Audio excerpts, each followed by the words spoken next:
Assalamualaikum warahmatullahi wabarakatuh. Bismillahirrahmanirrahim. Ashhadu an la ilaha illallah wa ashhadu anna Muhammadar Rasulullah. Allahumma salli ala sayyidina Muhammad wa ala ali sayyidina Muhammad. Rabbi syrah li sadri wa yassir li amri wahlul 'uqdatam min lisani yafqahu qawli. Amin. Bismillahirrahmanirrahim. Salam hormatku untuk para sahabat tercinta, baik yang ada di dalam dan yang ada di luar negeri. Semoga kita semua selalu di dalam bimbingan Allah Subhanahu wa ta'ala. Amin ya rabbal alamin. Bismillahirrahmanirrahim. Malam ini kami akan mengkaji surat Al-Kautsar, yakni artinya nikmat yang berlimpah.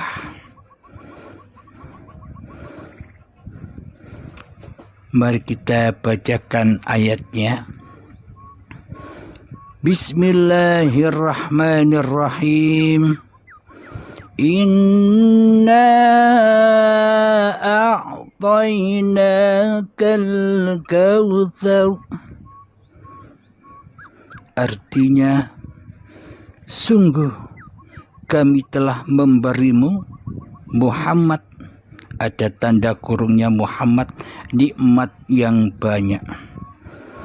Saya ulangi, sungguh kami telah memberimu Muhammad nikmat yang banyak. Fasalli li rabbika wanhar. Maka laksanakanlah sholat karena Tuhanmu, dan berkorbanlah sebagai ibadah dan mendekatkan diri kepada Allah.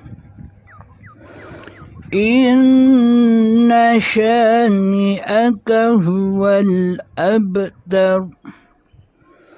Sungguh orang-orang yang membencimu, dialah yang terputus dari rahmat Allah. Sadaqallahul azim. Jadi bila dikaji di dalam tatanan atau sudut pandang syariat,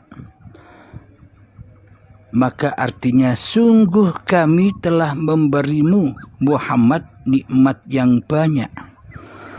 Jadi seolah-olah surat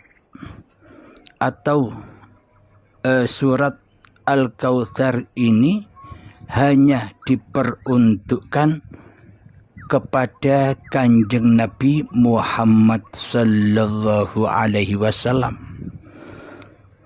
Jika ada dalam kurungnya ini Muhammad, jika dinisbatkan kepada Muhammad bin Abdullah, berarti ayat ini tidak berlaku bagi selain Muhammad bin Abdullah. Jadi hakikatnya, sungguh kami telah memberimu Muhammad nikmat yang banyak. Yang dimaksud Muhammad di sini adalah seluruh manusia. Badan-badan manusia inilah Muhammad yang diberi nikmat yang banyak. Ini bila dikaji di dalam ilmu hakikatnya. Jadi ayat ini global untuk semua manusia. Agar apa? Agar bisa mencontoh akhlak atau iman junjungan kita Nabi besar Muhammad sallallahu alaihi wasallam. Sungguh kami telah memberimu Muhammad nikmat yang banyak. Nikmat apa saja yang diberikan kepada kita sebagai manusia, sebagai ciptaan. Nikmat apa saja? Nikmat yang teragung, nikmat yang terbesar adalah nikmat hidup. Yang kedua, nikmat badan. Dilandasi dengan nikmat hidup dan nikmat badan inilah, maka berkahlah seluruh nikmat-nikmat Allah, yakni nikmat yang banyak. Nikmat berpikir, nikmat sehat, nikmat bisa duduk, nikmat bisa berdiri, nikmat bisa berkuasa, nikmat bisa bekerja, nikmat bisa makan dan minum, nikmat bisa sholat, nikmat bisa ibadah, nikmat bisa memandang, nikmat bisa mendengar, dan sebagainya. Itulah yang dimaksud Muhammad, aku telah memberimu nikmat yang banyak.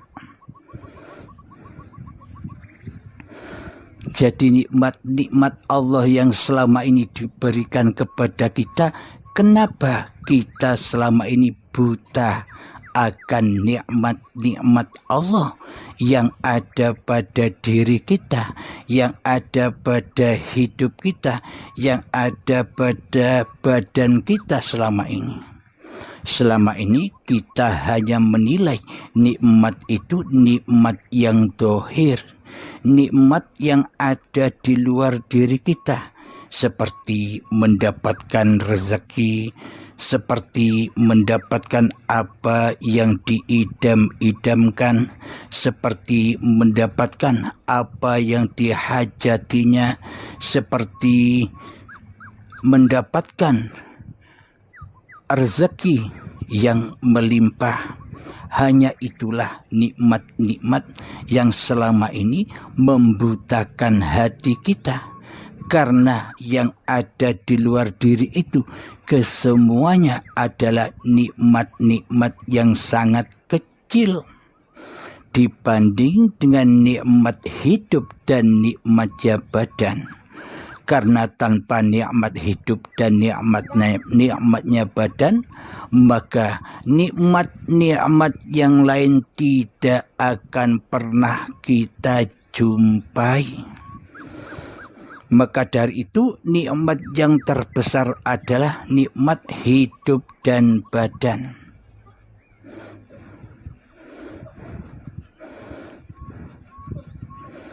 Mari kita teruskan ayatnya. Fasalli li rabbika wanhar.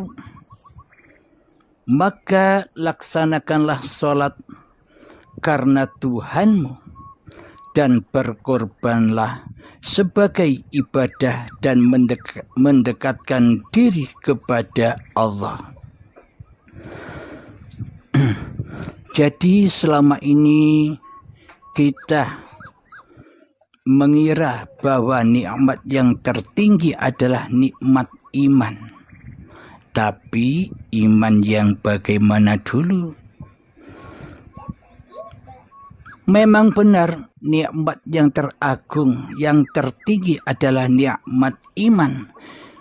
Namun apabila hidup masih teraku-akui sebagai hidupnya manusia, badan masih teraku-akui badan milik manusianya, ciptaan manusianya, apakah itu disebut nikmat iman? Sementara selama ini kita tidak iman kepada Allah. Selama ini kita menyangka nikmat iman yang paling agung, sementara iman di hati kita bagaimana? Sementara selama ini iman kita bukan iman kepada Allah. akan tetapi iman kita kepada selain Allah, yakni diri kita sendiri, yakni hawa nafsu kita sendiri yang bersekutu dengan iblis dan setan. Jadi bagaimana mungkin kita bisa berkata bahwa nikmat imanlah yang teragung, sementara di dalam hati kita yang merasa hidup dan yang mempunyai badan ini masih manusianya. Jadi imannya belum dinikmati karena belum beriman kepada Allah. Jadi akan nyatalah nikmat iman itu ketika hidup dan badan ini kita persembahkan kembali kepada yang berhak, bahwa kita tidak berhak mengaku-ngaku sebagai pemilik hidup dan badan, karena kita hanyalah ciptaan, karena kita hanyalah hamba, karena kita hanyalah khalifah yang diperjalankan Tuhan pencipta diri kita. Lalu jika hidup dan badan masih teraku-akui sebagai hidup dan badan kita, bagaimana mungkin kita dikatakan iman kepada Allah? Jadi awal mula untuk mewujudkan iman itu, pasrahkan kembali, abdikan kembali bahwa hidup dan badan ini milik Allah. Jadi akhirnya imannya nyata. Jadi imannya nikmat yang sangat agung. Karena apa? Karena dirinya sudah tidak menjadi Tuhan lagi di hatinya. Mari kita teruskan terjemahan dari surat Al-Kautsar yang kedua. Maka laksanakan sholat karena Tuhanmu, dan berkorbanlah sebagai ibadah dan mendekatkan diri kepada Allah. Jadi makna sholat di sisi Allah itu adalah, kalau di sisi syariatnya bunyinya maka laksanakan sholat. Ya sholat syariat, sholat 5 waktu itu bila ditinjau di dalam babakan syariatnya. Dan berkorbanlah menurut sudut pandang syariatnya, berkorban ya seperti korban Idul Adha, menyembelih kambing, menyembelih sapi, atau berkorban menginfakkan hartanya dan sebagainya, yang mana masih babakan dohiriyah. Itu arti di dalam syariatnya. Akan tetapi kita kaji secara hakikatnya. Maka laksanakanlah sholat karena Tuhanmu. Maksudnya apa? Bagaimana mungkin kita bisa sholat karena Allah bila di hati kita tak ada iman, bila di hati kita masih berkuasa atas hidup dan badan ini, maka tidak akan pernah bisa sholat. Karena aqimis sholat li dzikri, dirikanlah sholat demi mengingat aku, kata Allah. Akan tetapi bila hidup dan badan ini masih teraku-akui sebagai milik manusia kita, maka yang paling diingat di dalam sholatnya bukan karena Allah, akan tetapi karena hawa nafsunya, karena iblis dan setannya, dan karena dunia. Karena ketika kita saat melaksanakan sholat kita tidak pernah menghadap, mengabdi, menyembah kepada Allah di dalamnya. Akan tetapi selama ini di dalam sholat kita, badan benar sholat, tapi hati keluar dari badan, hati meninggalkan badan. Setan dan iblis membisiki ketika di dalam sholat, bro, ayo keluar bro, cari cewek bro, cari rezeki bro, cari bisnis bro. Jadi badannya saja yang berdiri, rukuk dan sujud, tapi hatinya keluar dari masjidnya. Jadi sebenarnya badan ini adalah bumi, badan ini adalah masjid, Masjidil Haram. Gunanya untuk apa? Untuk bersujud, untuk menyembah dan mengabdi kepada Allah di dalamnya. Bila kita sholat keluar dari masjid, yakni bertemu dengan para kekasihnya, yakni dunia, urusan dunia di luar diri kita, apakah itu dinamakan bersujud? Apakah itu dinamakan sholat karena Allah? Nah, tidak, bukan.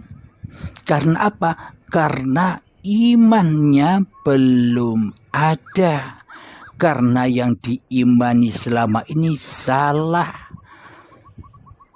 Benar bilangnya Allah yang diimani, Allah yang dituhankan, tapi hanya sekedar nama saja, hanya sekedar angan-angan saja.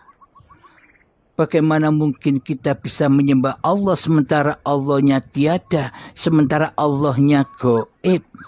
Bagaimana mungkin kita bisa menyembah Allah sedangkan posisi kita selama ini sebagai Allah, sebagai Tuhan? Ya tidak nyambung. Maka selamanya takkan pernah bisa sholat dan berkorban. Jadi maksudnya di sini, laksanakanlah sholat karena Tuhanmu. Bila imannya sudah seperti Muhammad Rasulullah, yang mana di dalam hatinya yang wujud hanya Allah, yang hidup hanya Allah, yang berkuasa hanya Allah, dan badan ini ciptaan Allah, hanya Allah lah penguasanya. Maka disitulah yang dimaksud sholat itu. Maka kita akan bisa melaksanakan sholat karena Allah. Karena yang memperjalankan badan-badan ini, apapun perjalannya, baik di dalam sholat, baik di dalam ibadah, baik di dalam bekerja, baik di dalam naik motor, baik di dalam duduknya, berdirinya, dan sebagainya, itu dikatakan sholat di sisi Allah karena semuanya diaf'ali, dituhani oleh Allah sendiri di dalamnya. Dan berkorbanlah sebagai ibadah dan mendekatkan diri kepada Allah. Apa maksudnya berkorban itu? Berkorban itu mempersembahkan kembali hak-hak Allah yang selama ini kita akui sebagai hak milik kita, itu korbankan. Abdikan kembali, persembahkan kembali kepada yang berhak. Korbankan hawa nafsumu, sembelihlah hawa nafsumu agar sampai imanmu kepada Tuhanmu. Jadi dikorbankan hawa nafsu kita, dikorbankan pengakuan diri kita hanya karena Allah. Inilah maksudnya. Maka laksanakan sholat karena Tuhanmu dan berkorbanlah sebagai ibadah dan mendekatkan diri kepada Allah. Itulah yang dikatakan ibadah. Ini babakan hati. Jadi ibadah itu bukan lakunya dohir, bukan sholatnya dohir, bukan ibadahnya dohir, tapi ditekankan di dalam hati. Bila hatinya sudah beriman kepada Allah, maka ia sudah dikatakan sholat, ia sudah dikatakan berkorban. Dengan apa-apa yang diakuinya selama ini sebagai miliknya, dikorbankan, direlakan, diridhokan kembali kepada yang punya. Sedang manusia kita sudah Adam, tidak punya apa-apa lagi, yo meneng wae. Mari kita lanjutkan. Inna syani'aka huwal abtar. Sungguh orang-orang yang membencimu, dialah yang terputus dari rahmat Allah. Bila ditinjau dalam segi syariatnya, ada sosok orangnya yang membenci. Jadi hakikatnya yang bisa membenci itu orangnya, apa iblis dan setannya, serta hawa nafsunya. Jadi sebenarnya bukan manusianya yang bisa membenci, akan tetapi hawa nafsunya, iblis dan setanlah yang membenci manusia, yang membenci Muhammad jika Muhammadnya balelo dari iblis dan setannya, meninggalkan kerajaan-kerajaan hawa nafsunya menuju kepada lillahi ta'ala, maka iblis dan setan akan benci. Jadi pada intinya kita meninggalkan, menembangkan kerajaan-kerajaan yang selama ini menjadi kerajaan kita sendiri di hati kita. Jadi lepaskan belenggu-belenggu perbudakan-perbudakan hawa nafsu iblis dan setan di hati kita, agar kita menjadi Muhammad yang paling dibenci oleh iblis dan setan, karena kita sudah beriman kepada Allah. Alhamdulillahirabbil alamin. Itulah sedikit penjelasan singkat tentang surat Al-Kautsar. Alhamdulillahirabbil alamin. Semoga saya khususnya dan kita semua mendapatkan kepahaman dan keridhaan dari Allah Subhanahu wa taala, karena seluruh alam semesta ini mengandung zahir dan batin. Al-Quran pun zahir dan batin, manusia pun zahir dan batin. Ada makna secara zahirnya pun juga ada makna secara batiniahnya. Tergantung kita, posisi kita berada di makom yang mana. Bila kita masih di makom syariat, ya lakukanlah syariat. Namun bila kita sudah diposisikan di makom secara hakikatnya, ya jalani sesuai apa yang berlaku bagi diri kita masing-masing. Alhamdulillahirabbil alamin. Rabbana atina fid dunya hasanah wa fil akhirati hasanah wa qina adzabannar. Wa sallallahu ala sayyidina Muhammad wa ala alihi wa sahbihi wasallam. Walhamdulillahirabbil alamin. Assalamualaikum warahmatullahi wabarakatuh.